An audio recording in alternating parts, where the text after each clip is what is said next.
Uno de los temas que ha estado más caliente, particularmente en los últimos días, es si Rusia está tratando de meterse a la elección presidencial mexicana. Se había mencionado mucho a nivel editoriales, a nivel prensa, a nivel opinión, pero vinieron dos asuntos que lo potenciaron. El primero fue la declaración del general McMaster, uno de los principales asesores de Donald Trump, diciendo que Rusia sí se quiere meter a la elección mexicana. Y la segunda fue un editorial del Washington Post, en donde la editorialista señala que desde luego que Rusia se quiere meter e incluso dice que a favor de la campaña de Andrés Manuel López Obrador. Hoy están en el estudio de Despierta dos analistas que han defendido puntos de vista diferentes sobre este asunto. Muchísimas gracias, Gerardo Esquivel, por acompañarnos. ¿Qué tal, Carlos? ¿Cómo estás? Buenos días. Muy buenos días y muchísimas gracias, Francisco Martín Moreno. Buenos días. Encantado, Charlie. ¿Cómo estás? Tú, Francisco, sostienes que sí, que Rusia tiene todo para meterse. Bueno, yo estoy convencido de que esto no es nuevo, es decir, desde tiempos inmemoriales se ha tratado de robar la información política. O sea, esto no es nuevo. Lo que pasa es que ahora esto es un nuevo concepto de la Guerra Fría, según mi punto de vista, ¿no? Es muy claro para mí que desde el momento en que el presidente Obama largó de los Estados Unidos a 27 agentes extranjeros rusos, no los largó porque sí, los largó porque había una evidencia. Pero si tú empiezas a atar cabitos, después Theresa May dice, efectivamente hubo una injerencia rusa en el Brexit. Y después empiezas a ver cómo los mismos españoles atacan y dicen, fuimos atacados cibernéticamente por Rusia a través de servidores venezolanos. Y aquí es donde entra la tercera ecuación, que es muy interesante. ¿Por qué los venezolanos, no?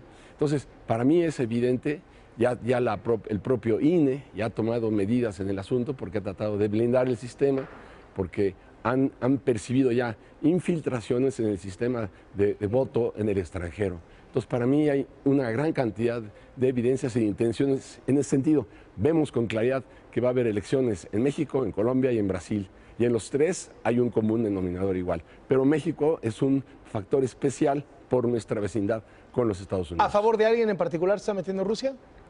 Rusia está intentando apoyar a López Obrador sin que López Obrador precisamente esté ni siquiera enterado.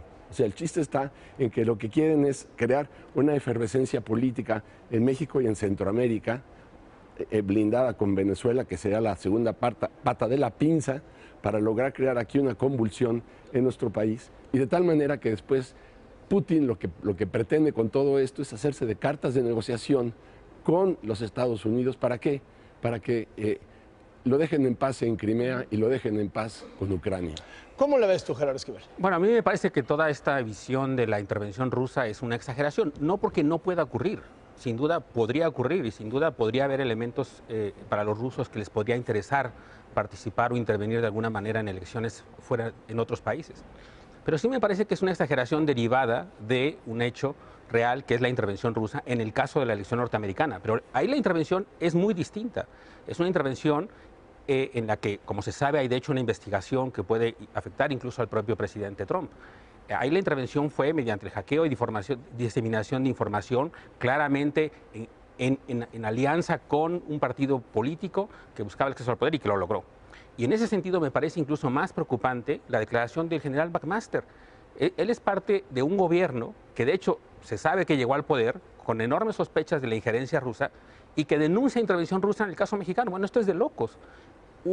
Alguien que llegó al poder gracias a la intervención rusa declara esto y en ese sentido me parece que lo que está haciendo es de hecho intervenir Estados Unidos en el proceso electoral mexicano, porque claro que siembra esta duda y entonces genera esta incertidumbre en torno a si realmente los rusos están interviniendo o no en el país, cuando me parece que eso lo que revela es la intención norteamericana en todo caso de intervenir.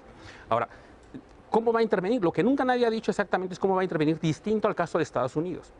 Toda la información que se dice es propaganda, cuentas en Twitter, en las redes sociales, bots. ¿Eso cuánto importa? No hay un estudio que realmente revele que ninguno de estos procesos eso haya tenido alguna importancia fundamental en ningún resultado. Digamos. Entonces, eso es lo otro que también me parece que debemos no exagerar, me parece, en la importancia de esta supuesta implicación rusa. ¿Sientes que apoyan a López Obrador? Bueno, como lo dice Francisco Martín, si ni siquiera, a lo mejor, si ese es el caso, ni siquiera está interesado, ni siquiera está informado Andrés Manuel.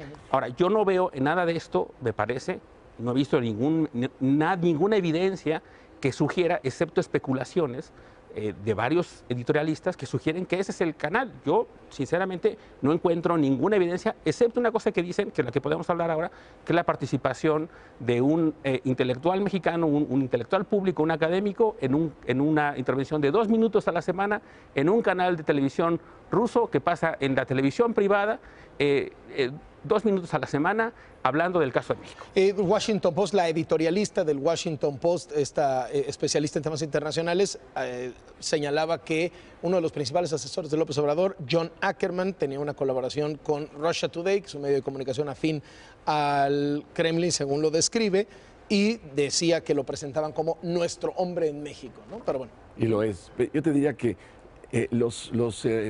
¿Te parece que es suficiente evidencia? Que es un poco lo que Gerardo dice, no ve suficiente evidencia. No, yo sí creo que hay más evidencias. Es decir, ¿por qué el INE está blindando su sistema? ¿Por qué les preocupa que ya hayan recibido una serie de ataques cibernéticos en su página de votoextranjero.mx? Esta parte y el reconocimiento por parte del INE de que ya existen agresiones electrónicas, cibernéticas en su sistema, me llama poderosamente la atención.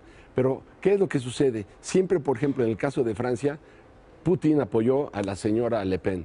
Putin apoyó al líder ultraderechista de Holanda. Apoyaron también, obviamente, a los alemanes resentidos, porque es la habilidad que tiene el sistema propagandístico ruso, dar donde más duele. ¿Dónde le dolía a Alemania? En los neonazis que llegaron a ocupar 94 puestos, gracias a ¿qué? A una información tóxica que derramaron en toda Alemania. ¿Comparas a López Obrador con esos movimientos? ¿Comparo con qué? ¿Con los neonazis y cosas así? No. Yo te diría que López Obrador puede ni siquiera estar enterado de esto.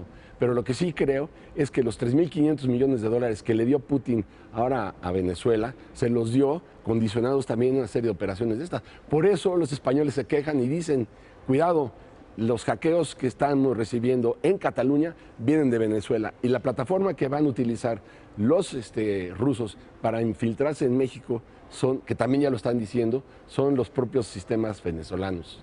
Bueno, yo lo que digo es justo eso, es decir, todos los canales que se sugieren son meras especulaciones, son canales indirectos, es la idea de que los servidores rusos en San Petersburgo dijeron primero, ahora dicen en Venezuela, en fin, como si eso no pudiera cambiarse. Cualquiera que sepa algo mínimo de computación sabe que esas cosas se pueden modificar fácilmente y que si alguien quiere intervenir en el país puede perfectamente redireccionar la fuente, el origen de la intervención a Estados Unidos, a Hawái, a cualquier lugar, a Centroamérica, en fin.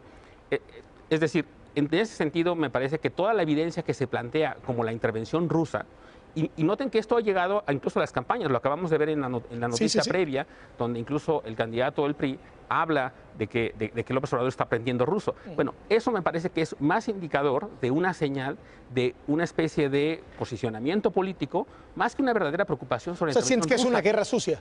Pues creo que es parte de la guerra sucia que ocurre en estos y que puede afectar a un candidato o a otros. Pero lo que sí creo es que el tema de la amenaza rusa como tal, la idea de que puede intervenir, que puede hackear el PREP, hay articulistas que dijeron que podía hackear el PREP, que podía yo creo que sí, pero electrónicamente. Por ahí no viene, ¿no? Es lo que yo digo, por ahí no viene. No. Ahora, la difusión de información falsa, y eso fue lo que yo escribí en una columna en un periódico, donde escribimos los tres, de hecho, lo que yo digo ahí es que la difusión de esta información falsa la pueden hacer los rusos, claro, como la pueden hacer los norteamericanos, claro, como la pueden hacer los propios asesores de los candidatos presidenciales en México. Cualquiera lo puede hacer y cualquiera lo está haciendo, de hecho. Pero esto es más preocupante, me parece, que la propia injerencia rusa como tal. Está dividido en dos partes, porque una parte es tratar de ensalzar la figura de López Obrador, aunque él no lo sepa, y la otra para destruir o tratar de atacar la figura de Peña Nieto. Es decir, yo no entiendo cómo, después de que he visto un par de videos en donde en las redes sociales han comentado aberraciones del presidente de la República,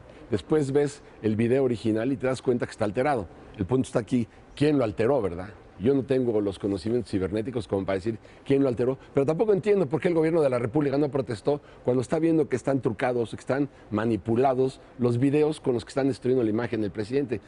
Es el doble objetivo, acabar de destruir la figura del presidente por un lado y ensalzar la otra, a través de los mecanismos de contaminación electrónicos. Yo quiero decir que me parece realmente preocupante que se piense que porque un académico mexicano, en este caso John Ackerman, que estratégico norteamericano, tiene una participación en un canal de televisión de 2 minutos a la semana y que en él establece críticas, porque esa es su posición, como es bien sabido, al gobierno, a las políticas que se están implementando actualmente, que eso se piense que es el mecanismo por el cual opera la intervención rusa, me parece preocupante porque me parece que raya en la censura. Es no aceptar la visión plural que existe en el país. Si uno ve, yo fui a revisar las columnas de lo que escribe John Ackerman en su participación semanal en el periódico. Su última columna, por ejemplo, habla de los aumentos de precios, el aumento de la gasolina, el escaso aumento del salario mínimo, la compra de los misiles de México a Estados Unidos. Es decir, es información concreta, verídica, que él editorializa con su punto de vista, pero no es que esté llamando a la insurrección y que esté generando una idea contra el gobierno de Peña Nieto, más allá de una posición crítica como la que muchos tienen o tenemos, y que me parece que es saludable que haya en la vida pública y que a lo mejor si no encuentra otros canales de expresión, pues si ese canal está abierto, que por cierto es un canal que se difunde a través de ICI, que entiendo que es una empresa de Televisa, por lo cual podríamos casi terminar implicando que si eso es cierto, Televisa podría estar implicada en este complot ruso, ¿no? en esta sucesión de especulaciones totales, pues me parece que pensar en que una participación de esta naturaleza es el canal y el mecanismo por el cual me parece que es completamente equivocado.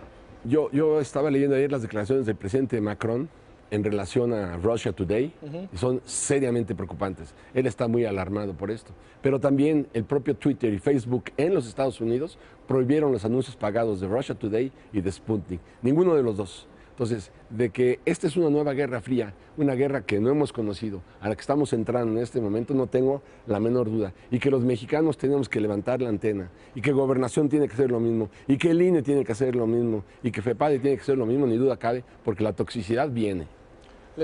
¿Algo más? No, yo simplemente me parece que eso que se plantea pues raya en la censura, me parece, con la posibilidad de que intelectuales críticos puedan difundir sus opiniones por los mecanismos por los cuales encuentren disponibles. Muchísimas gracias a los dos por acompañarnos esta mañana en Despierta.